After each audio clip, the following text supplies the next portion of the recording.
Hello, what's up guys, I am Mariovid and welcome in next tutorial where I will show you how to change or set your avatar on YouTube or other.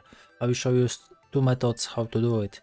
Okay, so it is fast tutorial. You may leave like and subscribe, share to others, write a comment and let's go. So first step is login on your account. Next you click on the customize channel here. Next you click on the basic info, you click on the branding, branding, and now you have option change and remove. You click on change. You must have at least 100 on 100 pixels.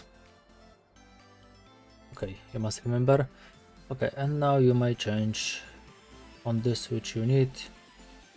Okay, this use customize picture, and later you click on done and you click on the publish.